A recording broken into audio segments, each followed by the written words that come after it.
Bienvenidos a un programa más de Primer Plano. Tenemos que empezar, no es nuestro deseo, pero la realidad así nos obliga, con el tema de la violencia. La violencia que la semana pasada se cebó en un rancho, el Rancho del Sol, allá en Michoacán, pero que trae una cola bien larga. Está el tema nada claro de Chilapa. No sabemos ni siquiera cuántos han desaparecido en esa zona. Y bueno, si nos seguimos yendo a Patzingán, un poco más atrás, y desde luego está Iguala y los estudiantes de Ayotzinapa y una cantidad de etcéteras. Ponemos sobre esta mesa el tema de esta violencia. ¿Qué significa? ¿Por qué no podemos detenerla? ¿Y hasta qué punto es simplemente una especulación? Pero las 42 muertos ahí en el Rancho de El Sol por parte de un grupo de civiles y un policía federal nos hace recordar Tlatlaya. Exactamente. Tenemos un montón de dudas al respecto. Ese es el tema con el que empezamos. Yo precisamente ese es el tema que a mí me hubiera gustado subrayar ahora, porque tú ya lo planteaste, Lorenzo. Primero hay que decir que este lugar geográfico está en Michoacán, esquina con Jalisco, por decirlo así, es decir, muy cerca a la frontera. Lo digo un poco porque se ha atribuido a estos 42 muertos que llamaron inicialmente civiles, se atribuye a ser miembros del cártel Nueva Generación de Jalisco, que está ahí pegado. Era parte de los dominios de este gran, poderosísimo cártel que ahora hemos estado viendo con varias acciones. Y yo iba a subrayar esto que tú dices, porque ciertamente la acción de Tlatlaya, que se imputa al ejército o a algunos miembros del ejército, acabó matando a todos los que estaban dentro de una bodega, ¿verdad? Y aquí la Policía Federal mató a 42. Murió un policía federal, pero mató a 42. ¿Por qué no los detuvieron? Hay algunos datos, por ejemplo, 38 de los cadáveres tenían un fusil o un rifle o una de estas cosas muy poderosas junto, pero había 42 muertos, había 4 que no tenían. ¿Por qué los mataron? Si los pudieron haber tomado presos. Es decir, hay aquí esta interrogante de si no están decidiendo acabar con todos estos como una especie de, pues no sabemos, de venganza, de lección, de docencia, así. Mira, vamos a acabar con ustedes, ¿eh? Donde los encontremos, los vamos a acabar. Entonces, esto parece especialmente grave porque está dando síntomas de la guerra. En la guerra, claro, se trata de vencer al enemigo y también se toman presos, y ahí está la Convención de Ginebra que dice cómo hay que tratarlos. Pero donde pueden matarlos, los matan, porque están acabándose, están en un proceso de guerra de extinción del contrario, ¿no? Y aquí parecen haber señas de esto. Por lo menos a mí me lo parece. Si tuviera alguna intención pedagógica, ya les debería haber quedado claro a las autoridades mexicanas, pues que no sirve esa pedagogía, ¿sí? Como también ha quedado demostrado en el mundo que la pena de muerte tampoco actúa como un inhibidor de ciertos crímenes, ¿no? O sea, no es el tamaño de las penas lo que lleva a inhibir estas conductas, sino la efectividad de la justicia. Pero bueno, no ha tenido esos resultados, si pensaban. Yo veo una diferencia con Tlatlaya en el sentido de que esto fue más, digamos, a la vista, ¿no? Aquello fue, los tomaron rehenes, por lo tanto, ahí sí tengo que asumir que ya estaban sometidos, ¿sí? Y los meten a una... y ahí hay un fusilamiento. Esto fue, nunca los detuvieron, fue más al aire libre, ahí vemos una cosa espantosa de escena en los cadáveres, ahí en los portales, que se ven ahí vestidos con mezclilla y demás, ¿no? Y también nos muestra que no, pues ha sido muy poco efectivo la lucha esta contra los delincuentes o contra el crimen organizado. Entonces veo esa diferencia, sí veo en cambio que seguimos con esta teoría, ¿se acuerdan que alguna vez lo discutimos aquí, lo del índice de letalidad? Que simplemente no dan las cuentas de por qué en todos los enfrentamientos digamos, la proporción de muertos del crimen organizado versus de las Fuerzas Armadas es pues de 10-1 prácticamente, o de 10-1, de 10-2. Entonces, este índice de letalidad sobre el que habló, por cierto, Catalina Pérez Correa inicialmente en un artículo en Nexos, sí te lleva a esta sospecha que pone, o al tema de la sospecha que pone sobre la mesa Lorenzo Meyer. No es normal que en una guerra de este tipo, porque sí es una guerra, ¿sí?, siempre haya más muertos de un lado que del otro, ¿no? Sí, pareciera que cada vez que tocamos este tema diéramos una especie de parte de guerra o comentáramos sobre parte de guerra. Es decir, ya es prácticamente una confrontación de guerra civil, pareciera, contra el crimen organizado.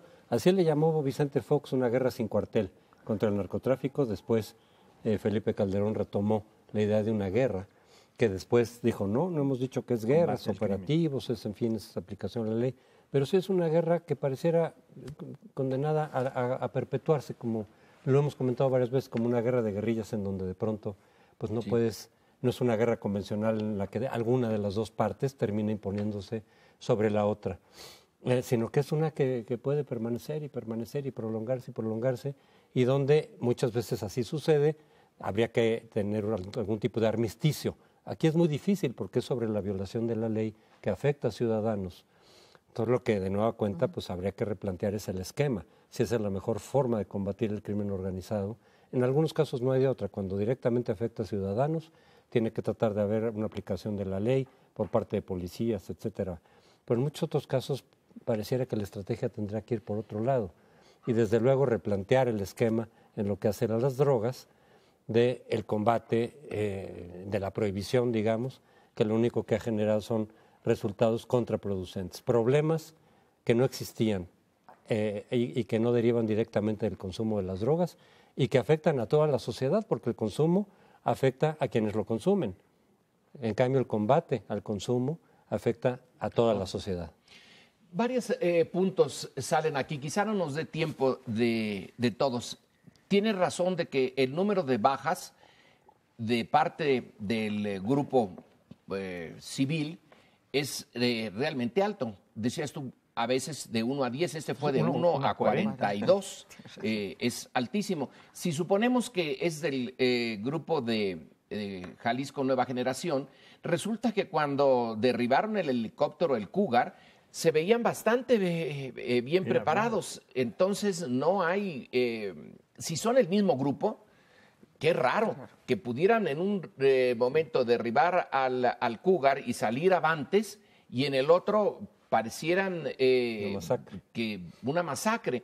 Ahora, la sociedad mexicana también tiene aquí una responsabilidad. Pareciera no importar el que a este tipo de personajes se les elimine esa limpieza social que parece tolerarla la sociedad mexicana. No se pone el mismo énfasis en los muertos de la normal de Ayotzinapa, que sí, eran estudiantes, bona fide, y lo de Tlatlaya y esto.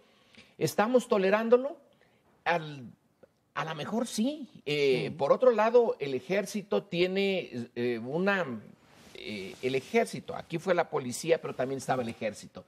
El ejército se las tiene juradas, porque dentro de su mundo, lo que le hicieron, la humillación, la situación del helicóptero y todo eso, pareciera que hay que darles la lección y que la sociedad mexicana no va a oponerse a eso. ¿Estoy en lo correcto o me estoy equivocando?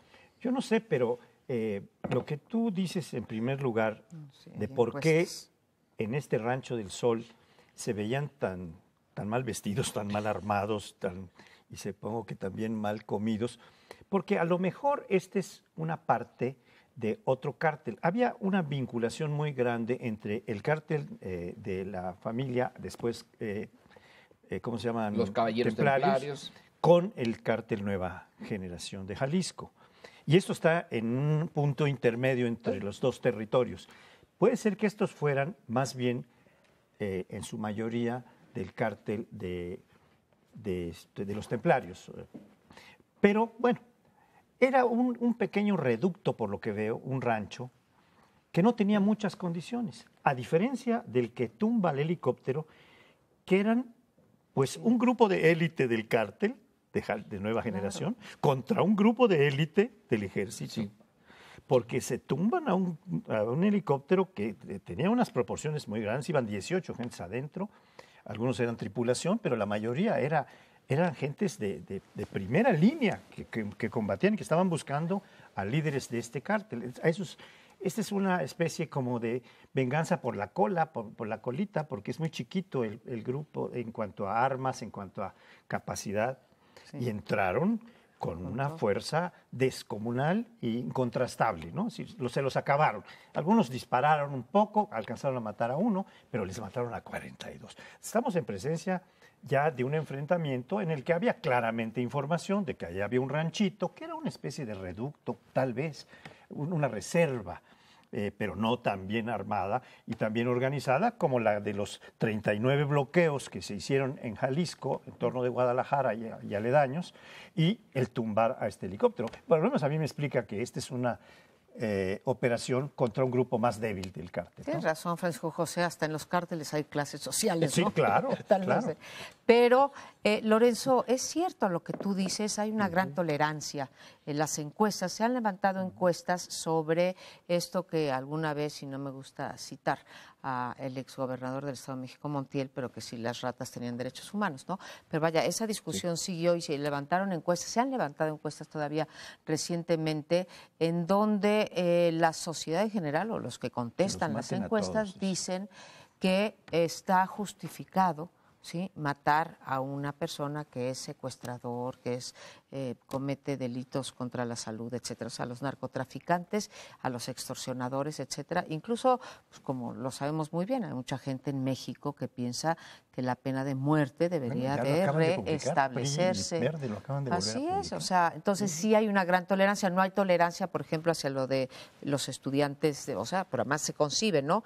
Es Ayotzinapa, son estudiantes, etcétera. Hay una menor tolerancia a esto que decimos que es la criminalización de la protesta social, de la cual a veces se abusa. Ahora, de parte del ejército, creo yo, y aquí corto una lanza por el ejército, es que el ejército sigue en la peor situación posible, Lorenzo. O sea, no tienen un marco jurídico que los respalde, los mandaron a la calle, siguen en la calle, han sido bárbaramente institucionales, sin reparar, ¿sí?, en que, o reparando, pero aguantándose los costos que eventualmente puede traer el futuro para ellos y decir, ustedes cometieron crímenes de lesa humanidad o qué sé yo, sí, y violaciones de derechos humanos, pero bueno, los avientan a la calle y no les dan el respaldo jurídico. Es una cosa que nuestra clase política no ha querido atender, Lorenzo, y que debiera. Yo creo que el ejército ha sido, en ese sentido, una de las víctimas de esta guerra. Sí, aunque por otro lado también, pues a la falta de protocolos ellos mismos han afectado a ciudadanos, no solamente delincuentes, sino también ciudadanos. Pero esta cuestión de la tolerancia de la que hablan, creo que tiene que ver también, que no la justifico desde luego, pero tratándola de entender, con la ineficacia de la justicia. Es decir, mucha gente dice pues que los maten porque luego se van a escapar, porque luego en el proceso se van a salir. Eso de los derechos humanos puede ser muy bonito en términos abstractos, pero se traduce en una ineficacia en términos de la persecución y de lo que se está buscando. Entonces creo que ese es el sustento, digamos, de la tolerancia a afectar derechos humanos de los delincuentes. Y por eso pegaba lo de la publicidad de las ratas. Sí. Es la ineficacia del sistema judicial lo que está alimentando esta tolerancia de violar los derechos humanos. Ahora, que conste que ya se nos terminó el tiempo, no hemos visto lo de Chilapa. Eso queda que en una oscuridad inaceptable. Pero en fin, se nos terminó el tiempo, así que nos despedimos, pero espérenos. Regresamos y en este bloque vamos a una segunda lacra, un segundo jinete del apocalipsis de la sociedad y del gobierno mexicanos, que es la corrupción. Los otros son la desigualdad y la pobreza, creo yo, pero vaya, en ese orden de preocupaciones están en la ciudadanía los problemas que aquejan a nuestro país. Y queremos atender ahorita el de la corrupción, y lo hacemos ya que estamos en una época electoral ligado a las elecciones. Las elecciones han resultado ser, o el proceso electoral, esta época electoral, ha resultado ser particularmente dañina para la clase política y particularmente ilustradora para nosotros de los actos de corrupción que cometen los servidores públicos, ya sean designados o electos popularmente. Hoy nos amanecimos otra vez con el caso de Nuevo León y el gobernador Medina, que, bueno, pues está acusado desde de lavar dinero, y sobre todo cuando uno piensa en los motivos, o bueno, no, en el mecanismo que utilizó más bien el gobernador, extorsionando, ¿no?, a los proveedores, así de simple, extorsionando. Luego nos fijamos mucho en los extorsionadores que, digamos, de la sociedad, del crimen organizado, pues pareciera ser que también hay un cártel de políticos que se dedican a la extorsión, pero lo mismo es él, para no cargarle tintas a un solo partido, que lo que fue la línea 12 del metro o la Benito Juárez, que también hoy tenemos que el ex delegado Toledo, Víctor Toledo, pues también... No, este es de Coyoacán. No, este se llama... Mauricio. Sí, Mauricio. no. Mauricio. Este es de la Benito Juárez y se llama de otra. Bueno, es del PAN. Es del PAN. Ok, sí. ahora checo cómo se llama, que también ha extorsionado o que se ha llevado mucho dinero a través de autoasignarse o asignar a sus amigos, familiares y compañeros obra pública, ¿no? Más de 50 millones de pesos. Entonces, está esto acompañado, como siempre, de la impunidad, porque ninguno de estos personajes se les abre una averiguación previa, a pesar de que está clarísimo que hay cuando menos indicios. Y luego el sistema internacional mismo, Es que lo tengo cuando nos enteramos de que las Islas Caimán, a donde van a dar algunos de los dineros que dice que Medina pues ahorró, pidiéndoles participación a quienes le daban los contratos, son muy estrictos, tienen unas leyes muy estrictas y no dan información. Entonces el sistema internacional pareciera que está diseñado para también proteger, amparar, hacerle un nicho a los ladrones. Y esta parte, sí, yo ya no me la explico. Que en México haya impunidad, bueno, eso ya se da por sentado. Pero que en el sistema internacional también, entonces... Pues sí. El centro de los negocios son las grandes potencias, Estados Unidos, Europa Occidental, pero sí, qué contentos están con que haya Islas Caimán y Luxemburgos y muchas cosas similares para darse a sí mismos cobijo. Entonces hay aquí una hipocresía enorme y por eso los Medina tuvieron a bien aprovechar esto y dos impunidades. Hay otra cuestión que vale la pena sumar a estas que ustedes ya han mencionado y que nos va pintando cómo en diversos estados de la República, incluido el DF, como se mencionaba, con esos de la delegación Benito Juárez, cuyo exdelegado es ahora candidato a diputado, y el que fue beneficiado, un señor Campos, es el candidato del PAN en Coajimalpa, para precisar un poco. Entonces, qué bueno, gracias, Pablo. Y está el asunto de la imputación que le está haciendo el candidato, a través de su jurídico, el candidato del PRI en Michoacán a Aureoles, que le imputa haber gestionado contratos y prestaciones, o no sé qué hay en ese paquete muy grande de más de 5,000 millones de pesos, a empresarios michoacanos, les gestionó obras, etcétera. Pues suponemos que a cambio de apoyo, es una suposición, eso es un supongando, como dijo el nuevo rico de la cultura, ¿no? Es un supuesto que se está haciendo en función de que lo apoyaran en su campaña para gobernador que está teniendo Silvano Aureoles. Pero en fin, estamos viendo Michoacán, estamos viendo Nuevo León, donde hay un paquete bastante grande, incluida la parte internacional de Cayman Island, donde tienen una buena parte de las cuentas. Estamos viendo 12 empresas inmobiliarias que tienen sede en Texas, de los de Nuevo León, y estamos viendo lo del Distrito Federal, y habría otras que van surgiendo. Es decir, van surgiendo porque están formando parte de esta guerra, pues yo creo que está bien que haya esta guerra, porque cuando se pelean las comadres dicen salen las verdades, o los compadres, para no ser machista. Por favor. Y están saliendo las verdades, están saliendo como para ciertos procesos electorales en donde pretenden tener apoyo, pues están beneficiando a los futuros apoyadores, ¿no? Entonces, eso de Medina no es lo primero que se sabe de él. Ya se ha visto que ha habido corrupción en días y semanas previas. Sí. Y eso, como parte del proceso electoral, lleva a la candidata del PRI en Nuevo León a tratar de desvincularse. Y entonces sale y dice, en mi gobierno, si yo gano, no habrá padres incómodos y familiares. O sea, se está tratando de desvincular porque evidentemente le está afectando este conocimiento de la corrupción de Medina a su campaña. Y en parte se supone que por ello está cobrando fuerza el Bronco. Tienes que es un efecto.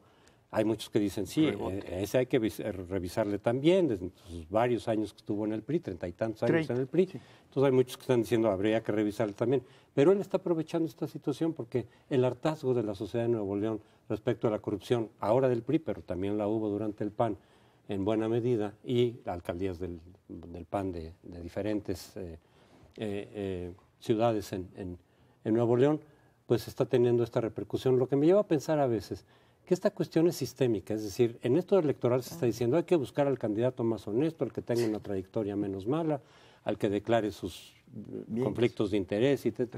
Pero eso es un problema sistémico, porque incluso si llegas a encontrar algún candidato que más o menos parezca o haya sido limpio en su trayectoria, pues a la hora de estar ahí, sobre todo en los altos niveles de gobernadores que hemos visto que hacen lo que quieren, independientemente del partido por el que llegan.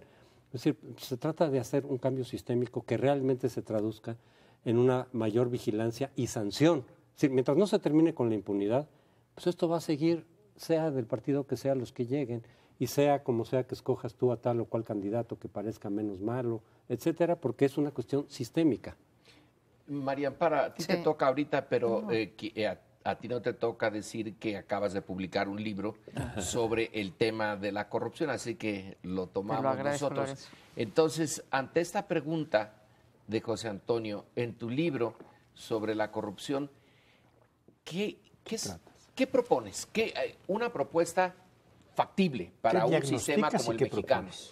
Pues, híjole, qué difícil. Estaba por agradecerte, más bien no te agradezco nada la pregunta, Lorenzo, porque sí es muy difícil, como dice Crespo, es una cosa absolutamente sistémica, y más bien te voy a responder con las cosas que encontramos en ese estudio, que es más bien un compendio sobre todo lo que usted quiso saber sobre la corrupción, ¿sí? Que ataca no solamente a los servidores públicos, sino a los ciudadanos y a los empresarios, ¿no? A pesar de que los ciudadanos hacemos una cosa muy curiosa, que es que le echamos siempre la culpa a los servidores públicos y después a los empresarios, pero nosotros somos puros, limpios e impolutos, ¿no?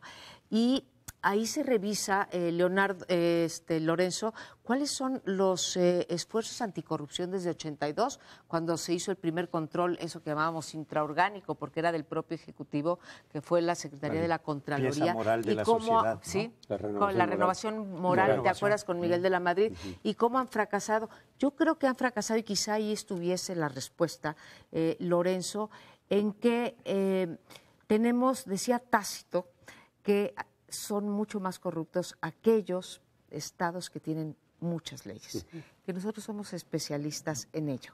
Y decía otra cosa, si no hay un liderazgo de la clase política, hay sí una pedagogía de la clase política en donde el castigo ejemplar, y conste que estoy diciendo que esto no es un fenómeno nada más de la clase política, es imposible comenzar a pegarle a la corrupción.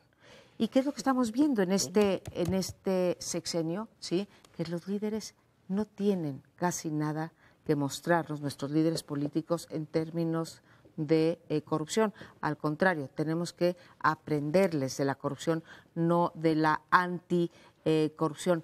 Ahí está nuestro primer esfuerzo normativo ahora, Lorenzo, pero es un pasito. ¿Que la ley anticorrupción? Así, la ley anticorrupción, bueno, el Sistema Nacional Anticorrupción. Sí. Es un pasito, vamos a tener que ir cerrándole oportunidades a el fenómeno de la corrupción. María Amparo, tú dices, los ciudadanos también somos corruptos. Sí. Bueno, de acuerdo, pero creo que no podemos igualarlos, porque unos tienen el poder y muchísimo poder, y el ciudadano, sobre todo si lo vemos históricamente en México, tiene muy poquito, ni como ciudadano, en realidad apenas ahora, y tengo mis dudas de que seamos ciudadanos, pero supongamos que estamos entrando a ser ciudadanos. ¿Cuánto crees que paga Lorenzo? Perdón que te interrumpa. ¿Cuánto crees, para que veas qué tan regresivo, además, otra vez le pega a los pobres? ¿Cuánto crees que gasta una familia que gana un salario mínimo en corrupción al año? 33% de su ingreso. Bueno, de todas maneras, es muy poquito comparado con lo... No, pero en proporción Pero, sí. hombre. Pero lo que estoy señalando es que la responsabilidad no viene en los que están hasta abajo, porque ellos están casi obligados a gastar eso en corrupción. El punto Sí, claro, es el que está hasta acá arriba. Ahí es donde está la responsabilidad. Yo creo también lo creo. que es correcto hacer una proporción o señalar la proporción de la responsabilidad. Porque efectivamente los dueños del poder político usan para beneficiarse ellos, sus familias y sus grupos cercanos.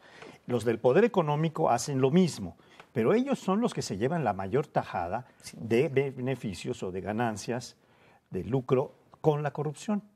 En cambio, la masa más pobre, o incluso los ciudadanos de clase media, que son asalariados normalmente y que sí pagan impuestos, esos sí están cautivos, estamos cautivos, esos lo hacen a veces como un mecanismo de defensa, no hablando psicológicamente con Freud, sino hablando como un mecanismo de defensa. Rodolfo Stavenhagen tiene una tesis que hace ya de los años 60, en donde dice que la corrupción es una medida democrática porque permite a los que tienen menos salir de problemas que les plantean, de la cárcel incluso por delitos menores o a veces por delitos que están excluidos de responsabilidad como el robo de famélico, pero que con una mordida, con una pequeña que se pasaron un alto o lo que sea, resuelven un problema. Este es el tipo de problemas que se resuelven. Los otros tienen los grandes contratos y los grandes ingresos. Entonces, me parece que sí es importante hacer esta definición de proporciones de responsabilidad, aunque también la sociedad civil tiene responsabilidad. Por eso yo insisto en que es una cuestión sistémica, no solo en relación con la clase política.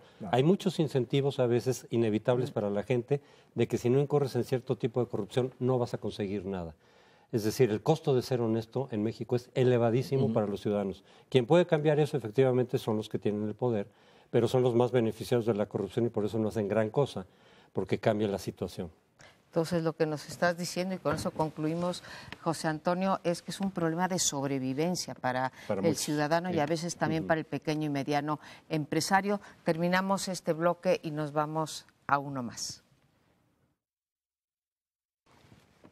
La semana pasada se dieron a conocer unas grabaciones en donde aparece el presidente del Instituto Nacional Electoral, Lorenzo Córdoba, pues haciendo expresiones que han sido foco de ataque desde luego y que por supuesto la divulgación de estas grabaciones tiene una intencionalidad político-electoral.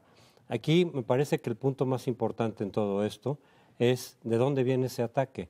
Sabemos que cada vez que salen estas grabaciones y que se divulgan, a veces con cuestiones de corrupción, a veces con cuestiones como en este caso de incorrección política, o a veces con cosas privadas pero comprometedoras, pues la pregunta siempre es de dónde viene y nunca nos enteramos porque es muy fácil al parecer grabar a otras personas, espiarlas, pero pareciera que es dificilísimo saber quiénes son porque la Procuraduría General de la República, quien se ha hecho cargo otra vez de investigar quién hizo este espionaje, pues nunca nos ha dicho, y desde luego no se sanciona, es un delito que tendría que ser punible, pero nunca nos dicen quiénes son.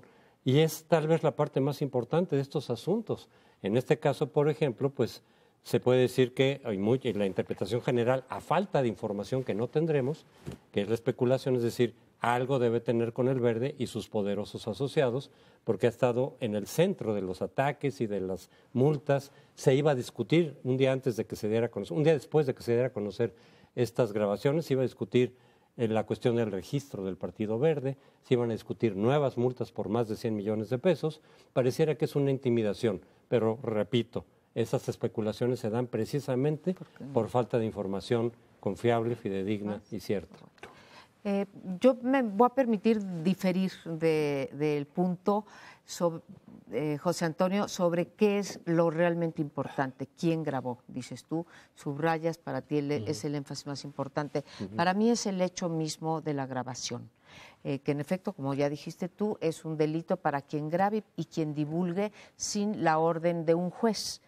Creo que hemos sido, retomo lo que decía Lorenzo en otro bloque, hemos sido muy permisivos con respecto a las grabaciones y nos parecen muy bien las grabaciones cuando se hacen a los personajes, voy a recordar alguno, ¿sí? Como por ejemplo el Gober Precioso.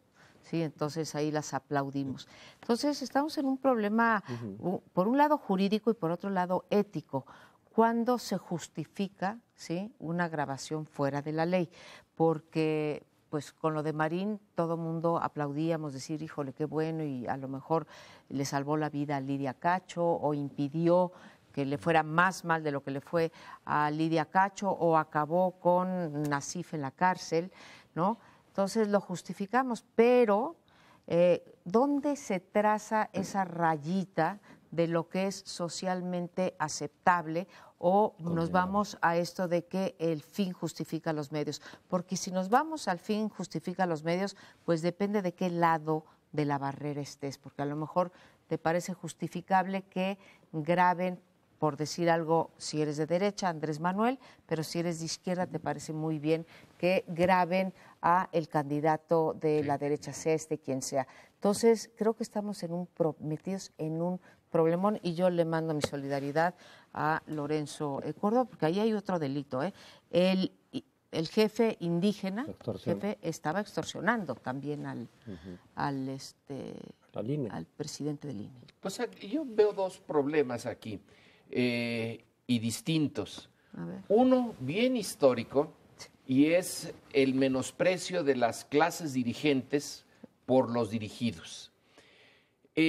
Lo de Lorenzo Córdoba no se trató de una grabación de algo, por ejemplo, que estuviera de su vida privada, de un amante, cosas por el estilo. Se trató en cosas de su trabajo, que es una pena que la clase dirigente pueda todavía tener esas actitudes que eran muy comunes, yo las consideraba en el pasado y que siguen siendo comunes todavía hoy. Pero en fin, personalmente no me siento mal de que le hayan hecho esto a Lorenzo Córdoba, pero también me siento mal de que siga habiendo esa actitud de esa distancia entre clases. Es una distancia que será cultural, no sé. El otro punto, que alguien comentando yo esto, dice, pero ¿qué no sabía que lo estaban grabando? Una persona que sí sabe de esto dice, ya sabemos que en esos puestos cada llamada telefónica es una conferencia de prensa. Se puede usar o no, pero él lo sabía. Claro. Entonces, si lo sabía, ¿por qué lo hizo? ¿Qué hay de irracional en eso? Y quien me lo dijo, que estaba en un puesto así similar, lo aceptaba como parte de los usos y costumbres de la clase gobernante. Se vigilan los unos a los otros. ¿Y quién graba? Decía, bueno, mira, puede grabar el gobierno federal, para empezar. Puede grabar el gobierno de la Ciudad de México o del estado en el que está. Una vez descubrieron a unos en el Estado de México, ¿no? Una red. Una red en el Estado de México. Puede grabar Telmex. Los partidos. Pueden grabar los partidos y pueden grabar las televisoras en este caso. Entonces, el ejército, están todos Así que mientras no se resuelva eso, mientras no haya uno solo que por fin caiga, la Procuraduría haga algo, todos nos conviene suponer que cada conversación está grabada. Entonces no vamos a poder usar ni los teléfonos ni el internet con plena libertad. Yo creo que tendremos que volver a las cartas. Espero que esas puedan estar libres. Yo quisiera subrayar un punto y plantear otro ángulo de análisis de este asunto. La subrayada consiste en decir, bueno, cuando se graba y se comete un delito y no hay información, que ya ustedes lo plantearon, por eso digo que quiero subrayar, lo que se propicia, también ya ustedes lo dijeron, es la especulación, que viene directamente contra el Partido Verde. ¿Por qué viene contra el Partido Verde? Porque por las multas que le han puesto, por la exhibida de sus corruptelas y de todas estas trapacerías que ha venido haciendo durante algún tiempo, pero ahora se manifiestan en términos de puntuales sanciones que le aplican por violar la ley. Entonces, está buscando alguna forma de venganza contra quien se las aplica, que es el INE. Y de intimidación. Y de intimidación para el futuro. Sí, para el futuro. Eso es lo que yo quería subrayar. La otra parte, ya se me está olvidando la otra parte, pero así me pasa a mi provecta edad, que se me olvidan hasta los nombres de mis nietos. No. La otra parte que yo quería plantear era la parte de a quién beneficia este tipo de cosas. Si uno se plantea, digo, como estamos en la especulación, ¿a quién beneficia que se desautorice al INE?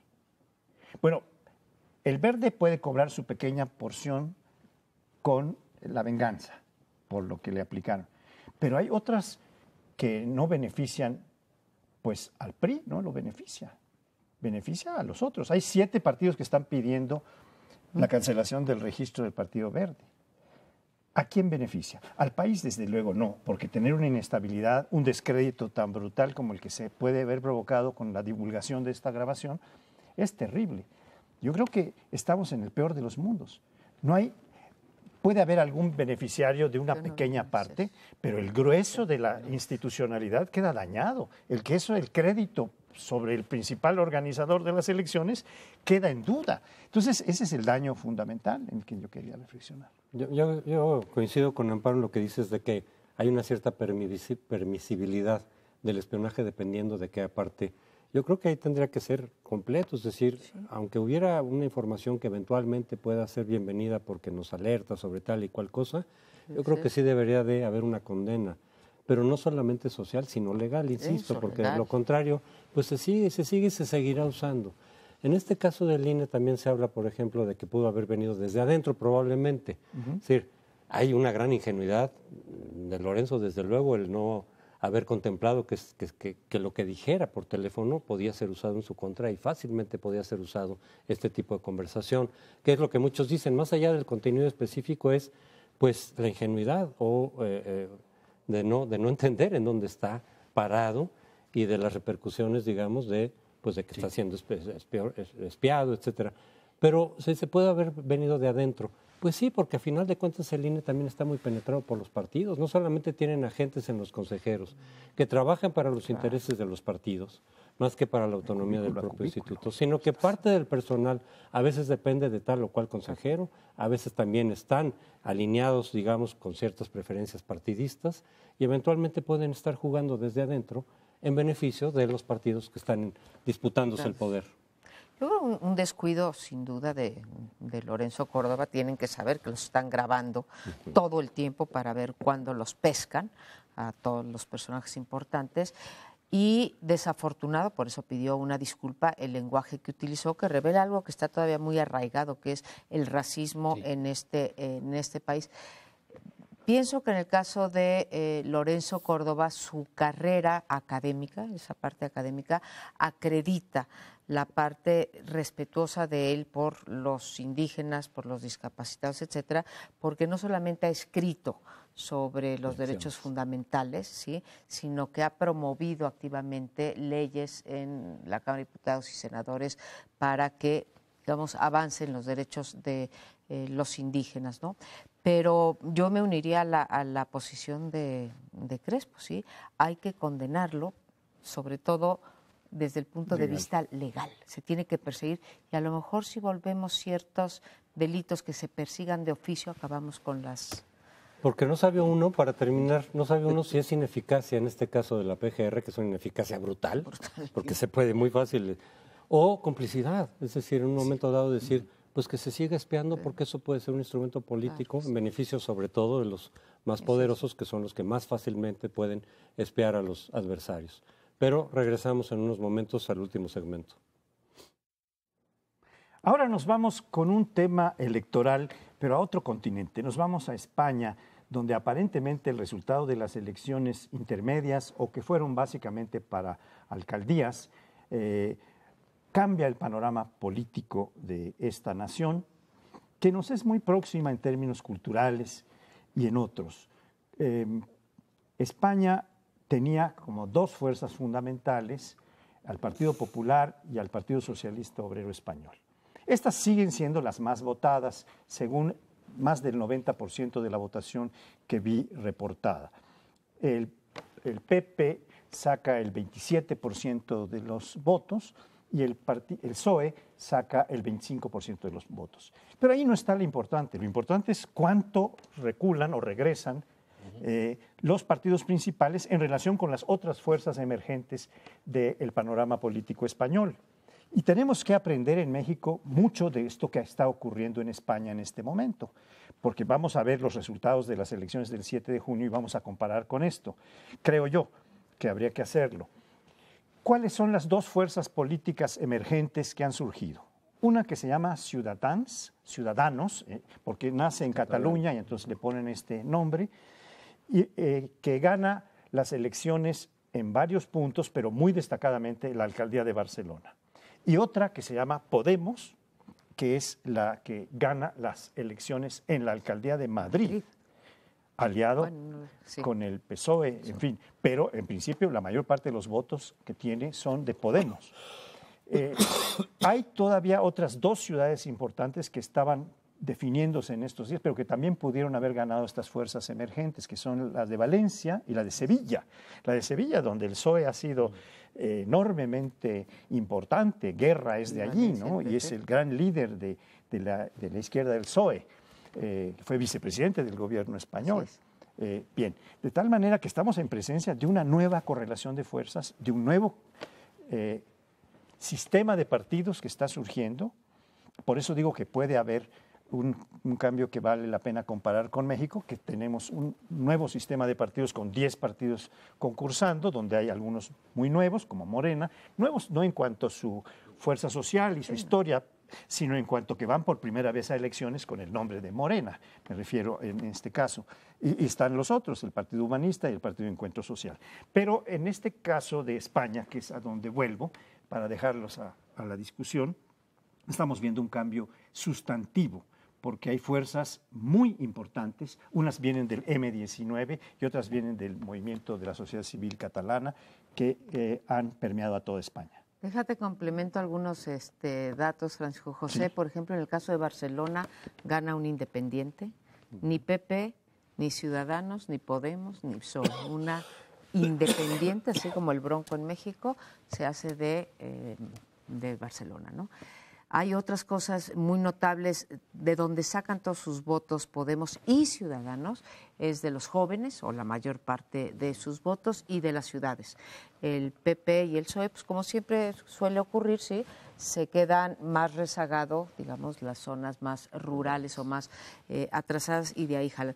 Otro dato importante es que, bueno, tanto Podemos como Ciudadanos, que se concebían no tanto como partidos políticos, sino como movimientos, van a tener, y que habían dicho que ellos no negociaban con nadie, pues se dieron cuenta que van a tener que negociar para poder formar gobierno. Estamos en el caso Madrid, de un país con régimen parlamentario, pues para tener un primer ministro, un presidente se llama ahí, del gobierno español, pues necesitas una mayoría en la Cámara, en las Cortes. Entonces, bueno, Podemos, bueno, ahora, claro, ahorita no hay generales, serán hasta diciembre. No sabemos si lo que vimos ayer en la votación está prefigurando lo que va a pasar en diciembre con las generales. Pero vaya, en las comunidades van a tener que negociar Podemos y Ciudadanos, y van a tener que negociar PSOE y PP con esos que miraban así de para abajo, pero va a tener que haber, y las sociedades democráticas avanzan haciendo alianzas. No tenemos que asustarnos de que no haya mayorías. Claro, el PP y el PSOE sí se tienen que asustar porque estaban muy a gusto y les rompieron su bipartidismo. México es un país bipartidista, básicamente, si te vas estado por estado. También aquí puede empezar a romperse el bipartidismo. Encuentro Social es uno de los partidos nuevos en nosotros, pero a diferencia de los españoles, nuestros partidos nuevos, algunos de ellos realmente no tienen nada de nuevos y son nada más una... ¿cómo le podemos llamar a esto? Que lo tenemos desde hace mucho tiempo en nuestra historia, que el propio poder central, federal, los crea para distraernos, para hacernos creer que hay una pluralidad de partidos. En España creo que todos los partidos que entraron a las competencias son genuinos. En nuestro caso creo que no. Y yo acepto que desde luego que Morena sí es genuinamente esta fuerza entre partido y movimiento social, pero otros de los que van ahora en este momento a entrar son criaturas del propio gobierno y eso pone una distancia, una diferencia fundamental. Aquí está ya, digamos, hay una corrupción de entrada en este multipartidismo mexicano. No me lo creo y yo supongo que algunos de ustedes tampoco se lo creen. A mí me cae muy bien Podemos y me ha llamado la atención la lucha interna de este partido entre su fundador, Iglesias, y el que fue su segundo, Monedero. No se fue del partido, se fue de la dirección.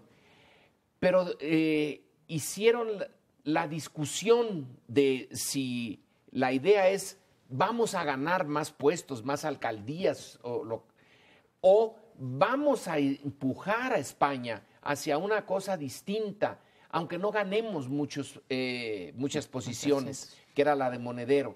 Ese choque eterno, diría yo, entre lo pragmático y los valores, vale mucho la pena volver a darle la vuelta ahí en España y eso sí es muy atractivo, pero lo veo tan lejano a lo nuestro. Lo que pasa es que se pregunta mucho, ¿por qué en México no podemos tener un Podemos?